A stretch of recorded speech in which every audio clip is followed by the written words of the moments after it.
Hello and welcome to ViciousXM, your source for brutally honest reviews. Today I will be reviewing Final Fantasy XII for the PS2 console. I will do the basic overview of the game, I'll get into the storyline, the gameplay, and the graphics, and then I will rate it on a 1 to 10 scale, and then you can upload your video responses and comments to tell me how helpful or how unhelpful I was.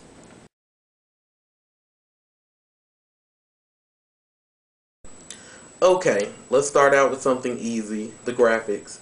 The graphics for Final Fantasy XII for PS2 are visually stunning, amazing, beautiful.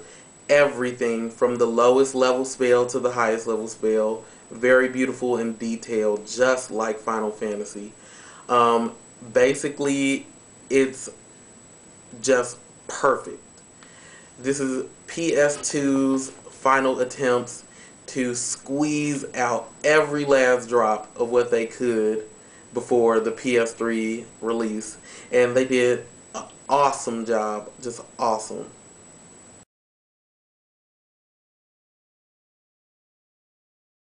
Now I'm going to go over the gameplay for Final Fantasy XII. The gameplay is very smooth, very crisp, and the battle system is semi-turn based and real time. So basically you have to think on your feet and fast to be able to deal with some of the enemies in this game. Even the smallest enemy can become a problem if you're not able to pump out a strategy very fast and be able to control all your characters with finesse. And they have introduced this artificial intelligence system called Gambits.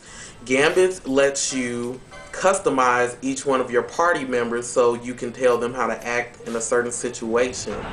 The Gambit system is pretty good, but at the same time it's a little bit flawed. For normal monsters, the Gambit system worked, very well.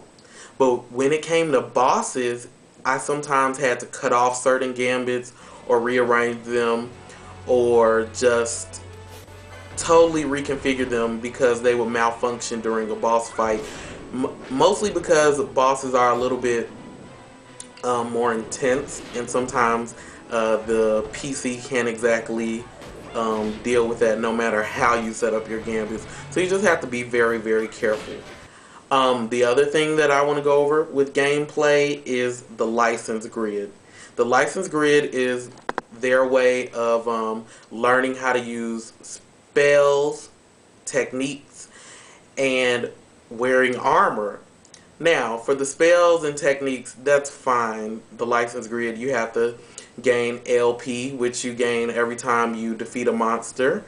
But having to use the license grid for things like armor just seemed pretty ridiculous, especially because sometimes you would have a piece of armor, but you can't wear it because you don't know how to wear it.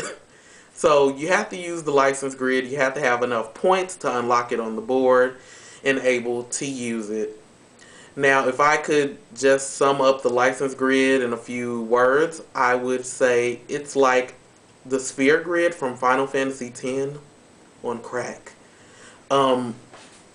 Overall, it's better than the sphere grid, though. You have a little bit more freedom. You don't have to stay on one path. You can pretty much jump around the board wherever you want. And it was overall very good.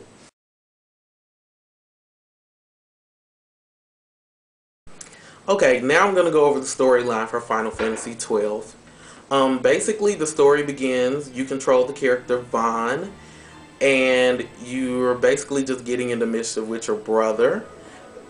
Then you stumble upon a band of sky pirates, and then you start following them. Then you stumble upon a princess and a prisoner, and then you start following them.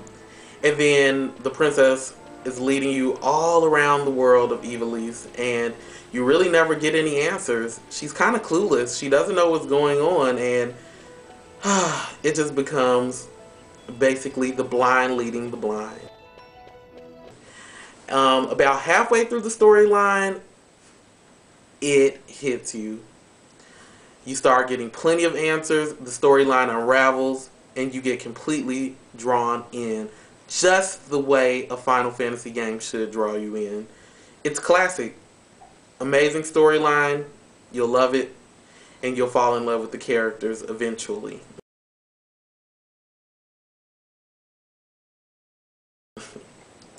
For overall, I want to give this game a 9 out of 10. Decent storyline that eventually gets good. Amazing gameplay, battle system, perfect. Then the graphics, perfect, perfect, perfect. Once again, PS2 really pushed to its limits, really. Until next time, that was a Vicious XM review. Next time I'll be trying to do an Xbox video game for the 360. I don't know which one it'll be, but I hope you'll tune in. Thanks.